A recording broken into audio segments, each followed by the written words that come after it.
حج کو اس کے ساتھ نہیں جوڑنا چاہیے کہ جو حج کر کے ہم دن تے چھریاں ہور وڈیاں کر لیں دن، تو باقیوں کے ہاتھ میں کون سے چھوٹی چھری، سارے بازار میں بڑے کاپے لے کے لوگ بیٹھے، جس نے حج کیا اس میں کوئی شک نہیں کہ حج کرنے والا حج نہ کرنے والا جب دکان پہ ہوتے ہیں تو دونوں کے پاس دوری دھار کا خنجر ہوتا ہے،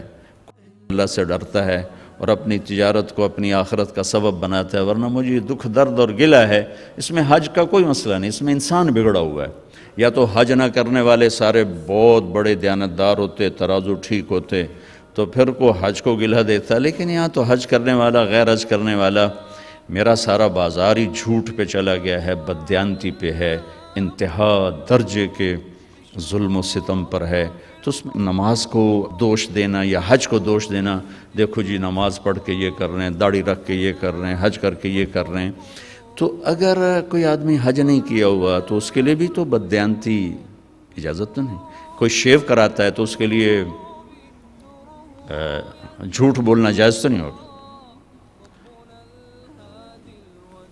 ایک میرے دوست نے شیو کرا دی، میں نے کہا شیو کیوں کرائی؟ کہا جی سارا دن جھوٹ بولنا پڑتا تھا،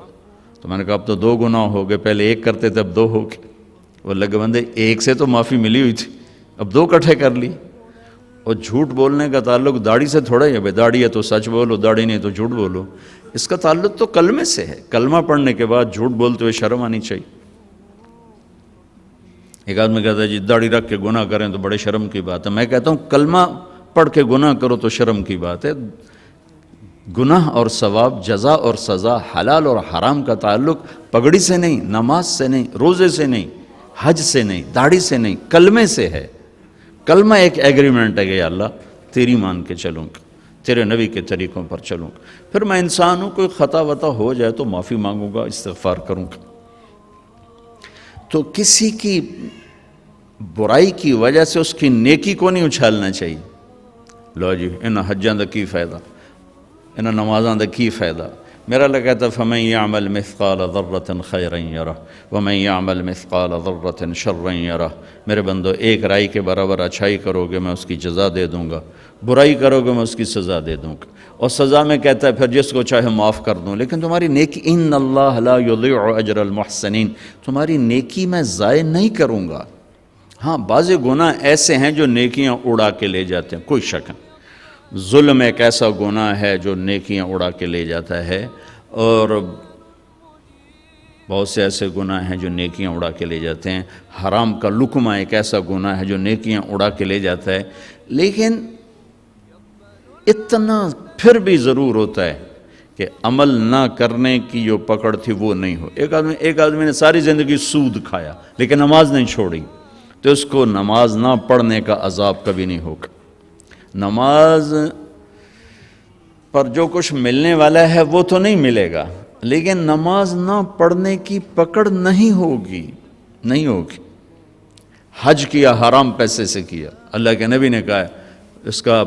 اللہ آسمان سے کہتا لا لبیک ولا سعدیک، لیکن حج نہ کرنے کا عذاب نہیں ہوگا، حج نہ کرنے کا عذاب نہیں ہوگا۔ حرام پیسے سے روزہ رکھا اور افطار کیا، روزے کی حاضری لگ گئی، اجر نہیں ملے گا، حاضری لگ گئی، نماز کی حاضری لگ گئی، حج کی حاضری لگ گئی، یہ اللہ کی شان کریمی ہے۔ اور پھر پتہ نہیں یہ کب توبہ کر رہے ہو سارا معاف ہو جائے، اور میں اعتراض کر کر اللہ کی نظروں سے گر جاؤں۔ میری بات غور سے سننا، جیسے آدمی زنا کر کے، شراب پی کے، سود کھا کے اللہ کی نظروں سے گرتا ہے، ایسے ہی لوگوں پر اعتراض کر کے اور انہیں حقیر سمجھ کے آدمی اللہ کی نظروں سے گرتا ہے۔ کسی پر اعتراض، کسی کی حقارت، کسی کی برائی کہ یہ کوئی آدمی ہے، یہ کوئی مرد ہے، یہ کوئی انسان ہے، یہ کوئی عورت ہے، یہ جملے نہ بولا کرو بھائیو۔ تجھے کیوں فکر ہے اے گل دلے صد چاک بلبل کی،